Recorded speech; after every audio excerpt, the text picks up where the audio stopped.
Dear students, welcome to the class. तो पिछले कुछ वीडियोज़ में हम लोगों ने प्रॉपर्टीज ऑफ डिटर्मिनेंट का हम लोगों ने स्टडी किया था। आज का सेशन हम लोग स्टार्ट करते हैं problem based on the properties of determinant. जैसा कि मैंने उस वीडियो में आप लोगों को कहा था कि कभी क्वेश्चंस आपके एग्जाम में ऐसे भी आते हैं जिसमें आपका दिया रहता है कि विदाउट एक्सपेंडिंग एनी रोज और column using only properties find the determinant. यानी कि सिर्फ और सिर्फ आपको प्रॉपर्टीज़ को यूज करना है, उस डिटर्मिनेंट को आपको एक्सपेंड नहीं करना है और उस तक आपको फाइनल आंसर तक पहुंचना होता है। तो इस तरह केसेज में जनरली आपका प्रूफ करने के लिए क्वेश्चन आता है और चांसेस ज़्यादा होते हैं कि इसी पैटर्न पे आपके पूछे जाए। ठीक है, तो इसी के बेस पर हम लोग क्वेश्चन लेते हैं। जैसे पहला मैंने एक क्वेश्चन ले रखा है। क्वेश्चन क्या है पहले देखिए, using the properties of determinant and without expanding यानी कि आपको एक्सपेंड नहीं करना है। दो तरह क्वेश्चन होते हैं। Using the property of determinant prove that this equal to this, ऐसा लिखा रहेगा। और एक लिखा रहेगा using the property of determinants and without expanding. तो जिसने विदाउट एक्सपेंडिंग कर देगा तो समझिएगा आपको एक्सपेंड तो बिल्कुल ही नहीं करना है, और जिसमें विदाउट एक्सपेंडिंग नहीं है तो उसमें आपको प्रॉपर्टीज को यूज करके तब उसके बाद आपको एक्सपेंड करना है। ये आपके कुछ मेथड्स होते हैं। तो अब देखिए क्वेश्चन आपका दिया हुआ है x a x plus a y b y plus b z c z plus c is equal to 0। ये आपको लाना है। तो अगर एक्सपेंडिंग नहीं दिया रहता तो जनरल स्टूडेंट्स क्या करते हैं, इसको इस रो के अलॉन्ग एक्सपेंड करके और जैसे भी करके सॉल्व करके 0 ला देते हैं। कट पिट के आपका प्लस माइनस कैंसिल होकर 0 आ जाएगा। लेकिन वो तो क्या हो गया, एक जनरल हो गया। प्रॉपर्टी यूज करना है तो इसमें थोड़ा सा आपको स्मार्ट वर्क करना होगा, सोचना होगा कौन सा प्रॉपर्टी हम यूज करें। तो बहुत सारी प्रॉपर्टी हमने 7 to 8 प्रॉपर्टीज हम लोगों ने डिस्कस किए थे। तो उसी प्रॉपर्टी में से किसी एक को हम लोग यूज करके जो है इसको सॉल्व करेंगे। हो सकता है एक ही प्रॉपर्टी यूज हो या हो सकता है एक से ज़्यादा भी प्रॉपर्टी आपके यूजेज हो। ठीक है, तो LHS सबसे पहले LHS हम लोग लेके चलते हैं। LHS तो del is equal to x a x plus a y b y plus b z c z plus c, ये आपका दिया हुआ है। अब इसमें देखिए एक प्रॉपर्टी था कि किसी भी डिटर्मिनेंट का कोई भी रो या कोई भी कॉलम जो है 2 या 2 से अधिक का सम का के टर्म्स में अगर है तो उसको उतने ही टर्म्स में हम अलग अलग क्या कर सकते हैं, उसको सेपरेट कर सकते हैं।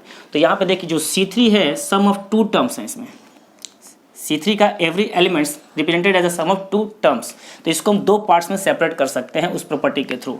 तो डेल इज इक्वल टू हम क्या लिखेंगे, एक्स ए, अब इसका पहला वाला एलिमेंट एक्स, वाई बी और इसका पहला वाला एलिमेंट वाई, जेड सी और पहला वाला एलिमेंट जेड। ये आपका हो गया एक मैट्रिक्स प्लस अब सेकंड कौन सा आ जाएगा, ये वाला आपका आ जाएगा।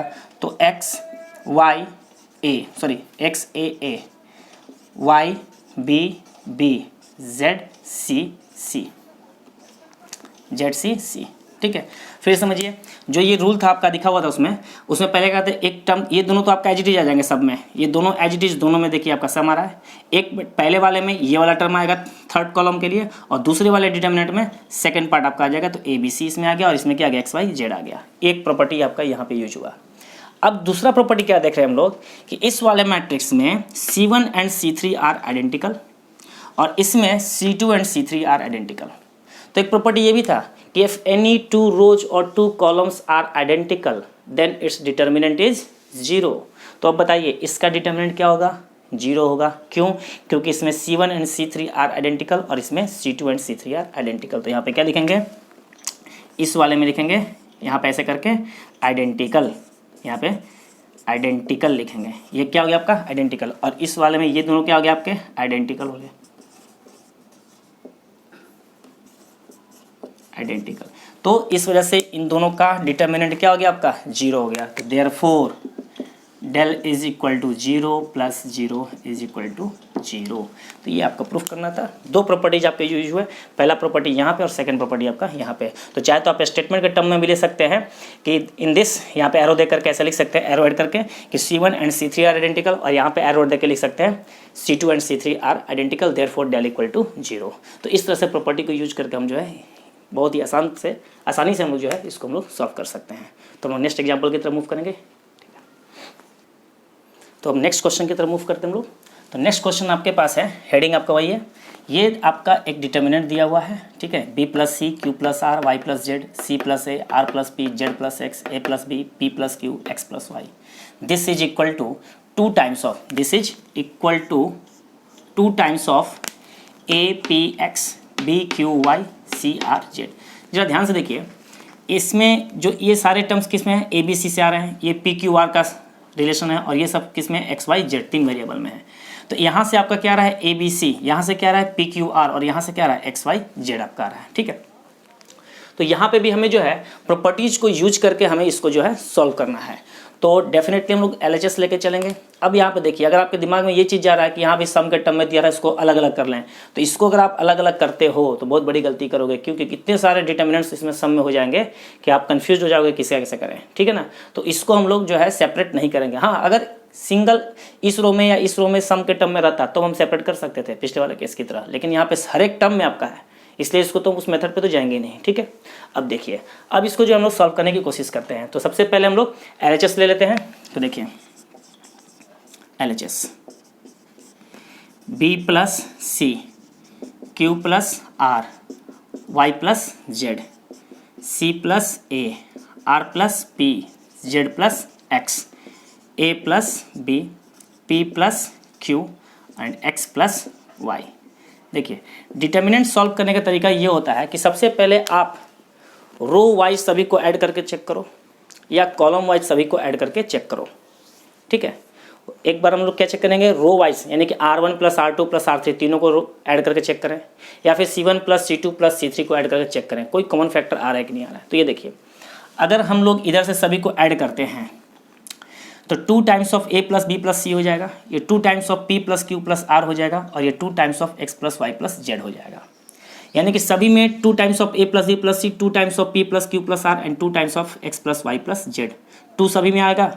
उस 2 को हम कॉमन अगर निकाल लेते हैं तो पहला रिजल्ट का फैक्टर तो हमारा 2 तो आ जाएगा ना। तो पहला स्टेप हम क्या करेंगे, R1 plus R2 plus R3 करेंगे।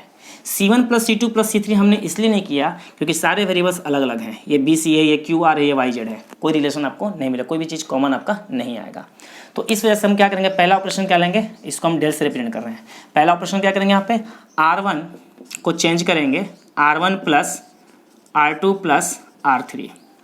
ठीक है, R1 को क्या किया हमने, R1 plus R2 plus R3, यानी R1 को हम चेंज कर रहे हैं किससे, इन तीनों को ऐड करके। तो डेल इज इक्वल टू क्या रिजल्ट आपका आएगा, तो देखिए A plus A 2A, B plus B 2B, C plus C 2C। तो इसको डायरेक्ट हम क्या ले सकते हैं, 2 times of A plus B plus C लिख सकते हैं। अब इसको जरा जोड़िए, इस वाले को P plus P 2P, Q plus Q 2Q, R plus R 2R, इसको भी क्या ले सकते हैं, 2 कॉमन लेंगे तो P plus Q plus R। Similarly इसको भी आप करोगे तो 2 times of X plus Y plus Z।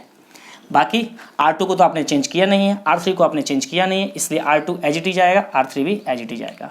तो यहाँ पे क्या जाएगा, C plus A, R plus P और Z प्लस X। यहाँ से क्या जाएगा आपका A plus B, P plus Q और X प्लस Y, ये आपका आ गया देश। अब देखिए, यहाँ से कॉमन क्या आ रहा है आपका, 2 कॉमन आ रहा है, इस 2 को हम कॉमन निकालने की कोशिश करेंगे।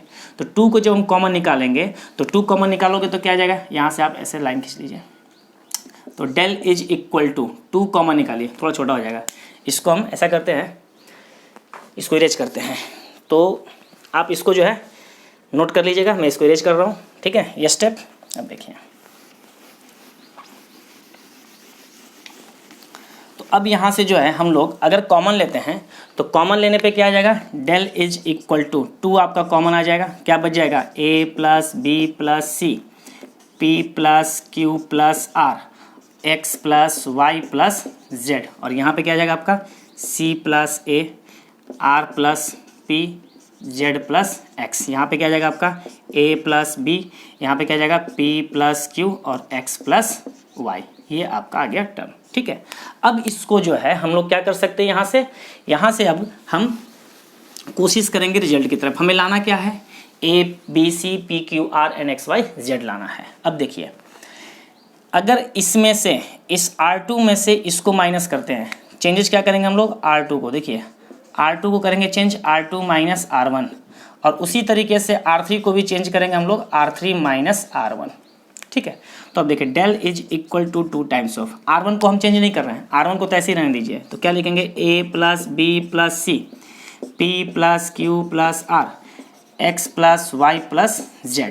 अब देखिए R2 को क्या करना है, R2 माइनस R1, यानी इसमें से इसको माइनस करना है।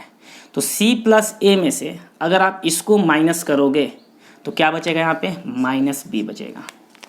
R प्लस P में से इसको माइनस करोगे तो क्या बचेगा, माइनस Q बचेगा। और यहाँ से अगर आप करोगे माइनस तो माइनस Y बचेगा। ठीक उसी तरीके से इसमें से अगर आप इसको माइनस करना है, क्यों, R3 को R3 माइनस R1 करना है, इसमें से इसको माइनस करोगे तो यहाँ बचेगा माइनस C, यहाँ क्या बचेगा माइनस R, यहाँ क्या बचेगा आपका माइनस Z। ये आपका आ गया। जरा ध्यान से देखिए आप, BQYCRZ आपको दिख रहा है, BQYCRZ। द ओनली डिफरेंस क्या है, नेगेटिव साइन का, वो तो बाद में एडजस्ट कर लेंगे हम लोग। टर्म्स तो आपके दिख रहे हैं। अब ऊपर में क्या चाहिए आपको, APX चाहिए, लेकिन यहाँ पे क्या है, A plus B plus C है, यहाँ P plus Q plus R है, यहाँ पे X plus Y plus Z है। अब जरा देखिए अगर आपको यहाँ पे A लाना है तो ये टर्म आपका एलिमिनेट होना चाहिए B और C। यहाँ पे अगर आपको P लाना है तो यहाँ से ये टर्म आपका Q और R क्या होना चाहिए, एलिमिनेट होना चाहिए। और यहाँ पे X लाना है तो यहाँ से Y और Z हटना चाहिए। कैसे हटेगा, तो ध्यान से देखिए, अगर आप फिर से इसको R1 को ऐड कर देते हो, R1 plus R2 plus R3 सबको जोड़ोगे तो minus B plus B minus C plus C cancel, क्या बच जाएगा A, minus Q plus Q minus R plus R cancel, क्या बच जाएगा P, minus Y plus Y cancel, minus Z plus Z cancel, क्या बच जाएगा X, आपका आ जाएगा। तो अब हम अगला स्टेप क्या लेने वाले हैं, क्या लेंगे हम लोग, R1 को चेंज करेंगे R1 plus R2 plus R3। ठीक है, तो देखिए जैसे पहले वाले स्टेप में किया था ना, R1 plus R2 plus R3, उसी तरीके से। ठीक है, तो अब क्या लिखेंगे हम लोग, यहाँ पे चेंज करेंगे। नाउ R1 को हम चेंज कर रहे हैं R1 plus R2 plus R3, तो del is equal to 2 times of, अब जरा ध्यान से देखिए 2 टाइम्स ऑफ, इसको ऐड करोगे तो क्या हो जाएगा, ये सब कैंसिल, क्या बचेगा ऊपर में, केवल A बच जाएगा आपका। इसको ऐड करोगे तो क्या बचेगा, सिर्फ P बचेगा। और इसको ऐड करोगे तो क्या बचेगा, सिर्फ आपका X बचेगा।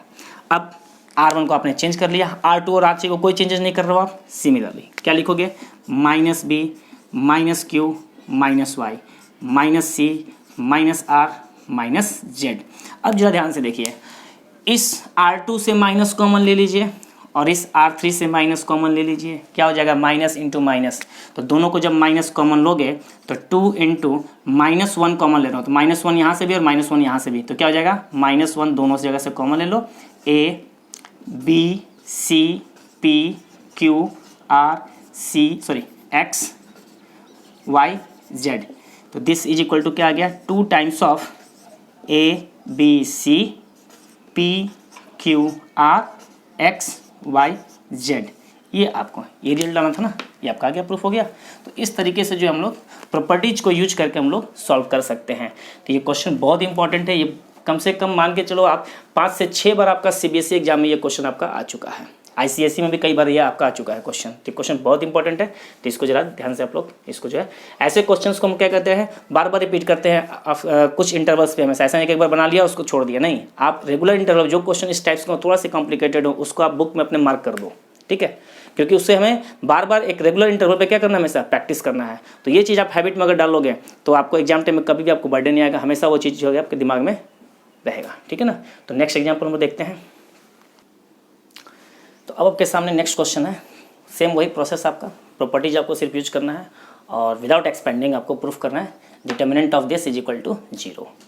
अगर यहाँ पे ये नहीं लिखा रहा है कि प्रॉपर्टी यूज नहीं करना है तो तब तो आप सिंपल सा क्या करते हैं, R1 के लॉन्ग गुना भाग करके मल्टीप्लाई या डिवाइड जो भी आपको करना हो, एडिशन सब्ट्रैक्शन करके आप तो 0 ला दोगे। लेकिन यहाँ पे आपका क्या दिया हुआ है, properties of determinant without expanding. ठीक, तो अब हम लोग जो है इसमें प्रॉपर्टीज सोचते हैं कैसा लगेगा। ठीक है, तो यहाँ पे नंबर्स जो दिए हुए हैं आपके 2 3 5 7 8 9 65 75 86। 0 के लिए आपको सोचना है कि यहाँ पे तो माइनस का साइन है नहीं कि आप सिंपली सभी को ऐड करोगे तो आपका 0 हो जाए, माइनस का तो साइन किसी में है नहीं। 0 के केस में अगर प्रूफ करना हो और अगर आपका नेगेटिव साइन नहीं है तो आप कोशिश करो 2 रो या 2 कॉलम को आइडेंटिकल करने के लिए किसी तरीके से। अगर आपका आइडेंटिकल हो जाता है तब तो आपका AGO में क्या हो जाएगा, आपका वो 0 हो जाएगा। तो यहाँ भी हम कुछ कोशिश ऐसा ही करेंगे, आइडेंटिकल्स हम लोग ऑपरेशन करके जो है आइडेंटिकल लाने की कोशिश करेंगे। ठीक है, तो अब देखिए, तो LHS हम यहाँ पे लेके चलते हैं। तो क्वेश्चन आप लोग नोट कर ही लिया है, तो यहाँ से हम 0 यहाँ से LHS लेके चलते हैं। तो LHS और इसको हम क्या मान लेंगे, डेल। ठीक है, LHS del equal to this. अब देखिए ये 2 3 5 7 8 9 65 75 86 65 को प्रोडक्ट और सम के फॉर्म में आपको इस तरीके से रिप्रेजेंट करना है कि या तो 2 और 7 में से आ जाए, इसको जब ब्रेक करो तो 3 और 8 कुछ आ जाए, और 86 को आप ब्रेक करो तो 9 और 5 का टर्म आपको उसमें आना चाहिए। तो अब देखिए 7 × 9 अगर करोगे तो क्या आएगा आपका 63। 7 × 9 क्या हो जाएगा 7 × 9 63 और +2 क्या हो जाएगा 65। उसी तरीके से 75 को क्या लिख सकते हैं 8 × 9 +3 75 आ जाएगा। और इसको अगर करते हैं 9 × 9 +5 तो क्या आ जाएगा आपका 86 आ जाएगा। यानी कि इस वाले टर्म को हम इस तरह से लिख सकते हैं, इस वाले टर्म को इस तरीके से और इस वाले टर्म को इस तरीके से। जरा ध्यान से देखिए 2 3 5 का आपका टर्म आ रहा है जो यहाँ पे आपका है, अब आपका आइडेंटिकल हो जाएगा ये केस। और 7 8 9 जो है इससे आपका दूसरा वाला मैट्रिक्स इसके साथ आइडेंटिकल हो जाएगा। तो हम क्या करेंगे नेक्स्ट स्टेप में 2 7 इसको क्या लिखेंगे 7 × 9 +2, यहाँ 3 यहाँ 8 और यहाँ पे क्या लिखेंगे हम लोग 8 × 9 +3 5 9 और इसको क्या लिखेंगे 9 × 9 +5 ये लिख सकते हैं। अब यहाँ प्रॉपर्टी यूज होगा, देखिए तो सम आ गया, एडिशन है तो दो पार्ट में ब्रेक होगा, एक आपका डिटर्मिनेंट ये वाला आएगा ये पूरा, और एक डिटर्मिनेंट में ये दोनों और ये वाला टर्म। तो देखिए 2 7 7 × 9 3 8 8 × 9 5 9 9 × 9, एक तो आपका डिटर्मिनेंट ये हो जाएगा प्लस दूसरा डिटर्मिनेंट कौन सा हो जाएगा तो 2 3 5 7 8 और 9 और लास्ट का ये टर्म 2 3 5। देखो अब क्या हो रहा है, ये दोनों C1 एंड C3 क्या हो गया आइडेंटिकल, C1 एंड C3 क्या हो गया आपका आइडेंटिकल, यानी कि ये और ये आपका क्या हो गया आइडेंटिकल। तो जब ये आपका आइडेंटिकल हो गया तो इसका डिटर्मिनेंट क्या हो गया आपका 0, तो ये तो हमारा 0 आ गया। अब हमारे पास बच गया इसको सॉल्व करने का। अब जरा देखिए इस कॉलम C3 से 9 आप एलिमेंट कॉमन ले सकते हो, यहाँ से 9 कॉमन आ जाएगा। तो देखिए कैसे, तो डेल इज इक्वल टू हम क्या लिख सकते हैं, यहाँ से हम 9 कॉमन लेंगे, किस में से C3 में से, C3 में से 9 आपका कॉमन आ जाएगा, प्रॉपर्टीज में था हमारा ये। तो C3 में से 9 कॉमन जब आ जाएगा 9 बाहर आ गया, क्या बचेगा यहाँ पे 2 3 5 7 8 9। अब इस वाले एलिमेंट से 9 आपने कॉमन ले लिया, क्या बच गया 7 8 9 बच गया यहाँ पे। तो यहाँ पे क्या लिखेंगे 7 8 9 और इसका प्लस इसका वैल्यू क्या हो गया आपका 0, हमने 0 दिया। फिर से देखिए अब यहाँ पे C2 and C3 are identical, ये दोनों क्या हो गया आपके आइडेंटिकल। जब ये आपका आइडेंटिकल हो गया तो इसका सॉल्यूशन क्या हो जाएगा आपका 0, 0 + 0 = क्या आ गया आपका 0। तो ये प्रूफ करना था, ये हमारा सॉल्यूशन आपका आ गया। तो इस तरह से हम कोशिश ये करेंगे 0 जब भी लाना हो आइडेंटिकल लाने के लिए, किसी तरीके से आप रो कॉलम को जिस भी है मल्टीप्लिकेशन प्रोडक्ट में सम में जिस तरह से आप करना चाहो उसको कर सकते हो, करके जो है आपको मैनिपुलेट करना है और आइडेंटिकल लाने की कोशिश करो, डेफिनेटली आपका ये सॉल्यूशन आपका आ जाएगा 0। तो कुछ नए क्वेश्चंस के साथ हम लोग देखते हैं, स्क्रीनशॉट आप ले लीजिए। तो नेक्स्ट क्वेश्चन आपका है, अब देखिए क्वेश्चन में थोड़ा चेंजेस कर रहे हैं हम लोग। By using properties of determinant so that, यानी कि जो रेस्ट्रिक्शन था आपका विदाउट एक्सपेंडिंग वो अब इस क्वेश्चन में आपका मेंशन नहीं है। एक टाइप हमने वो देखा जिसमें प्रॉपर्टीज यूज करना है और रेस्ट्रिक्शन क्या था विदाउट एक्सपेंडिंग। अब विदाउट एक्सपेंडिंग का जो आपका रेस्ट्रिक्शन है वो इस क्वेश्चन से आपका हट चुका है, ठीक है। तो सिर्फ और सिर्फ आपको क्या करना है प्रॉपर्टी यूज करना है और लास्ट में जाकर आप एक्सपेंड उसको कर सकते हो, ठीक है। तो जब इस तरह का क्वेश्चन अगर आपका आएगा प्रूफ करने के लिए तो इसमें आपको एक चीज़ ध्यान देना होगा। सबसे पहला हम लोग ऑपरेशन वो करेंगे जिससे कि या तो क्या बोलते पिछले कुछ क्वेश्चन मैंने क्या कहा था कि आप या तो सारे रो को ऐड करके देखो या तो सारे कॉलम को ऐड करके देखो। कुछ ऐसा टर्म्स आना चाहिए जिससे कि हम कॉमन निकालने पे या तो किसी भी एक रो का सारा एलिमेंट 1 हो जाए या तो किसी भी एक कॉलम का सारा एलिमेंट 1 हो जाए, ठीक है। तो जैसे ही किसी भी एक रो का सारा एलिमेंट आपका 1 हो जाए या किसी भी कॉलम का सारा एलिमेंट अगर आपका 1 हो जाए तो उसके बाद डिटर्मिनेंट सॉल्व करना बहुत ही आसान हो जाता है। उसके बाद सिर्फ 2 ही स्टेप होते हैं कि उन 2 एलिमेंट्स को जो तीनों 1 1 1 हैं उसमें से 2 को आप सब्ट्रैक्ट करके 0 कर दो और जैसे ही 0 आ जाए आप एक्सपेंड कर दो, ठीक है। ये आपका बेसिक रूल होता है इसका। तो इस क्वेश्चन में पहले से ही आपका 1 1 1 आपका दिया हुआ है। अगर यहाँ पे 1 1 दिया हुआ नहीं रहता तब हम उस क्वेश्चन में क्या करते हैं, या तो रो वाइज ऐड करके देखते हैं कि सब में एक ही टर्म आना चाहिए या कॉलम वाइज हम ऐड करके देखें सब में एक ही चीज़ आना चाहिए जिससे कि हम कॉमन निकाल सकें। तब जाकर के 1 1 1 आ जाएगा, लेकिन यहाँ पे पहले से ही आपका 1 1 1 है, ठीक है। तो इसमें हमको कॉमन निकालने की जरूरत नहीं है। अब हम जब 1 1 1 आ गया है तो उसके बाद हमारा मेन प्रोसेस क्या होता है, उसको जीरो करना। किसी दो को आप क्या करोगे, जीरो करोगे, ठीक है। तो अब देखिए क्वेश्चन की तरफ बढ़ते हैं। ये डिटरमिनेंट आपका दिया हुआ है और प्रूफ करके आपको लाना है a minus b, b minus c, c minus a, ठीक है। तो क्वेश्चंस को आप लोग नोट कर लीजिए, ठीक है।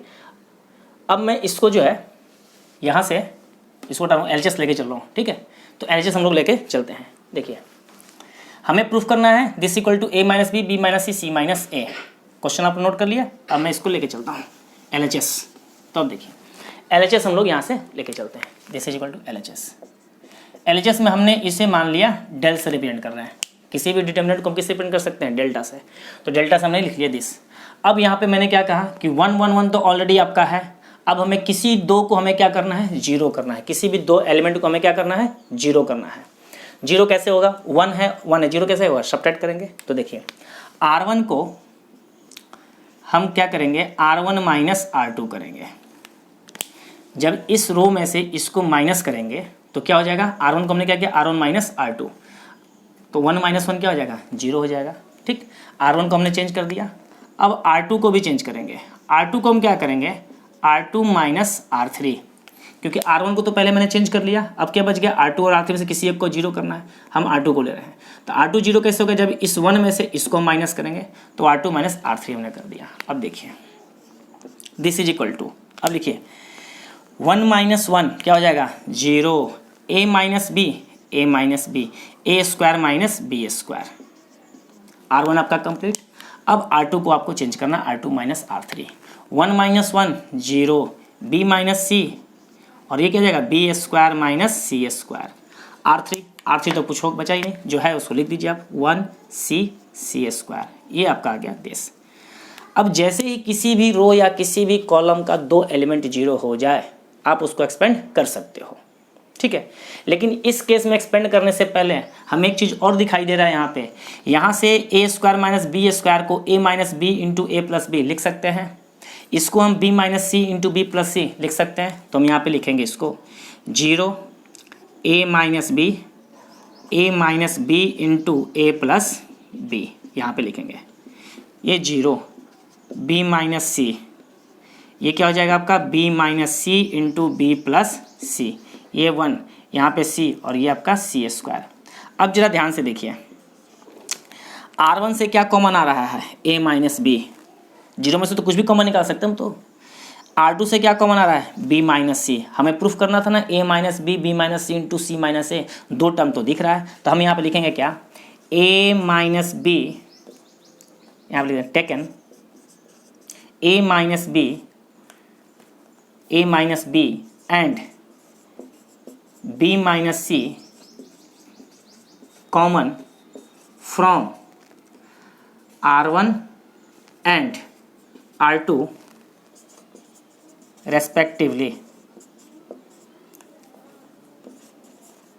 ठीक है। यानी R1 से हमने a माइनस बी कॉमन लिया और R2 से हमने b minus c common out ले लिया रेस्पेक्टिवली। तो क्या बच जाएगा आपके पास, del is equal to a minus b आपका कॉमन आ गया और वहाँ से आपका b माइनस सी कॉमन आ गया। तो क्या बच जाएगा, यहाँ पे तो जीरो, यहाँ पे 1 और यहाँ पे क्या जाएगा a प्लस बी। यहाँ पे आ गया आपका जीरो, यहाँ पे आ गया 1 और यहाँ पे क्या जाएगा आपका b प्लस सी। यहाँ पे 1 c और सी स्क्वायर। ये आपका इतना आ गया। तो दो टर्म तो आपके पास रिजल्ट आ गया जो आपको लाना था, a minus b and b minus c. अब इसको आप एक्सपेंड कर दीजिए। एक्सपेंड किससे करेंगे हम लोग, जिस रो या जिस कॉलम में सबसे ज़्यादा आपके जीरो होते हैं उसी रो और उसी कॉलम के अलोंग एक्सपेंड करें तो हमारा कैलकुलेशन थोड़ा ईजी होगा। तो यहाँ पे एक्सपेंड करेंगे, यहाँ पे लिख रहे हैं हम एक्सपेंड अलोंग C1। हमने C1 के अलोंग क्यों एक्सपेंड कर रहे हैं, क्योंकि C1 में सबसे ज़्यादा जीरो C1 में ही है। तो डेल इज इक्वल टू क्या हो जाएगा, यहाँ से ऐसे कर लो, डेल इक्वल टू क्या हो जाएगा, तो a माइनस बी तो आपका पहले से है और b माइनस सी आपके पास पहले से है।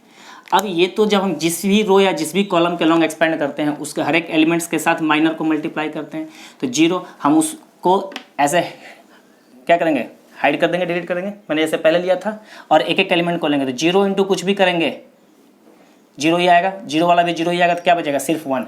तो प्लस माइनस और प्लस, तो यहाँ पे हम एक ब्रैकेट लेंगे एक और 1 इंटू, अब देखिए जब इसके अलोंग हम एक्सपेंड कर रहे हैं तो इसको तो हम क्लोज रखेंगे ही रखेंगे, 1 एलिमेंट ले रहे हैं तो ये भी आपका क्लोज होगा ना, क्योंकि हम किसके एलिमेंट ले रहे हैं, A1, सॉरी ये कौन सा एलिमेंट है आपका C31, तो C31 का मतलब थर्ड आपका ये क्या हो गया आपका C13 हो गया, C13, तो C13 का मतलब कॉलम फर्स्ट और रो 3 को हम क्लोज करेंगे तो क्या दिखेगा, ये वाला, इसको इससे मल्टीप्लाई करेंगे और इसको इससे मल्टीप्लाई करेंगे तो क्या आ जाएगा आपका B प्लस C और माइनस A प्लस B, तो दोनों का साइन आपका चेंज हो जाएगा, तो यहाँ से B और B कैंसिल, क्या बच गया C माइनस A, तो this is equal to A minus B, B minus C और C माइनस A, यही प्रूफ करना था, ये आपका आंसर आ गया।